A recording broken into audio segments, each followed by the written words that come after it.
What's going on, guys? This is Val, and I have a tutorial today for you guys in Cinema 4D on basics of animation. So I'm going to be teaching you how to animate an object, what all these things here do, how to add keyframes and all that good stuff. So add a cube.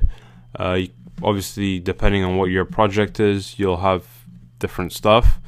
But yeah, so we want, at the start of the animation, we want the object right here where it is.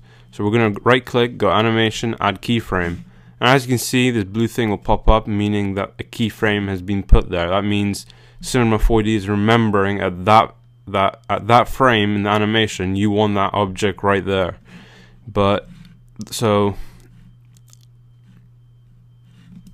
yeah, now let's move this to 10 frames.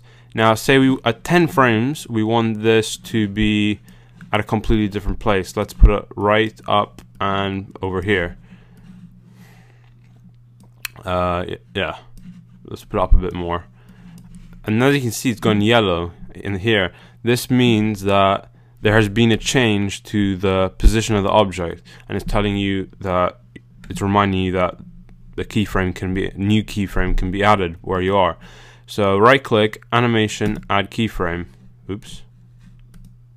And as you can see, this line will pop up, and this only appears when you've actually selected the object. This is because to show what the actual path of the object you have. So you're here right now, and say you want to go watch it from the beginning. You click this button here to take you to the start, hit play, and you can see that's the animation so far. Yeah, and then let's at 20 frames have the object go all the way over here. Yeah, and then maybe even higher up. And as you can see, it's changed again, but on the z-axis we haven't actually changed anything, which is here. We didn't push it forward or back, but then I did, which is why it turned yellow. So as you can see, Z. But then if we change it, it will go yellow. So yeah, now we want to add a keyframe here. So right click, add a keyframe, and as you can see, the path has changed. Well, the path has been extended to show what we've actually done. So let's watch from the beginning, and that's what's actually happened. And these little the big dots are the actual frames. So if you remember, when we placed at 10 frames, we actually had the object here. So this means that at 10 frames you want the object to be at that point. But if instead of going back and changing it more complicated way, you can actually just drag it around and choose where you want it to be. It's not a very accurate way of doing it, but it's quite helpful in some cases.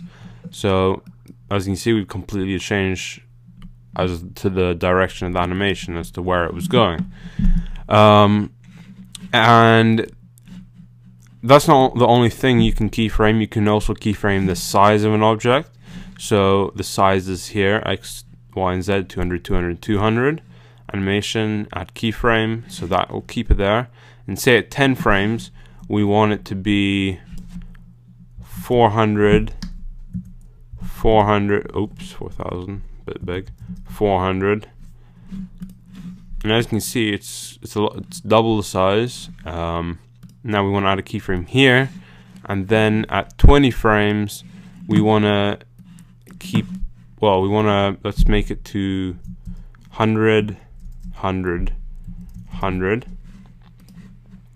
Right click, animation, add keyframe.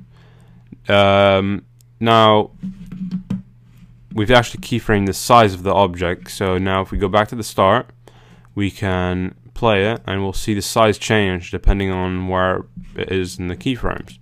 So let's just, pull out. Oops, my bad.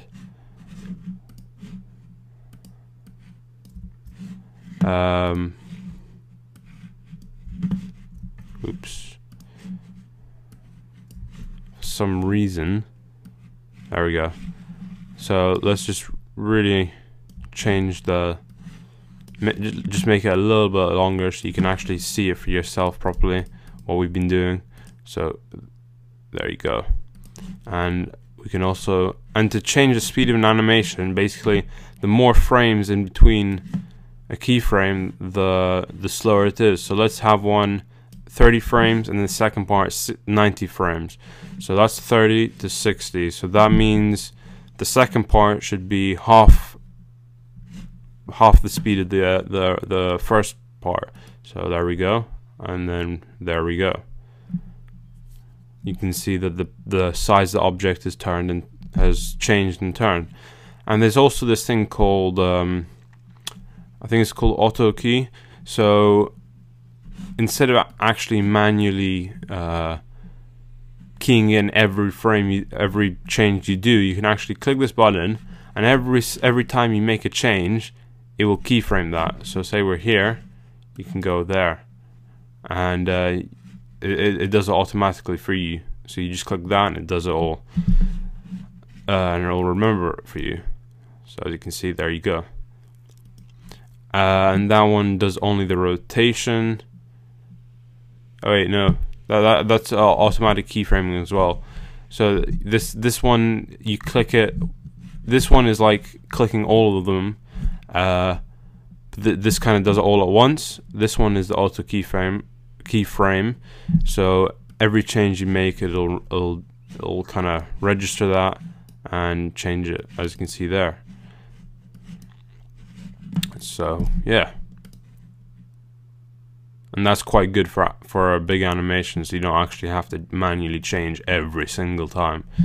But yeah, and if you want to increase the frames of an object, of an animation, sorry, you can just click here and change it, say 200, and you can scroll along, or if you want to show all of them, you just pull it like that and it shows all 200. So yeah, thanks for watching. Hope you found this helpful and enjoyed it. Subscribe to this channel, subscribe to my tech channel, like this video, comment on it. Also follow me on Behance if you haven't already, because I do a lot of projects by myself and don't actually post on YouTube at SpeedArts, because I don't know, I have trouble doing stuff well when I'm recording them for SpeedArts. But anyway, besides the point, follow me on Twitter as well. I'm always on Twitter, so yeah, just follow me there and help me get to 100 followers. So yeah, thanks for watching and goodbye.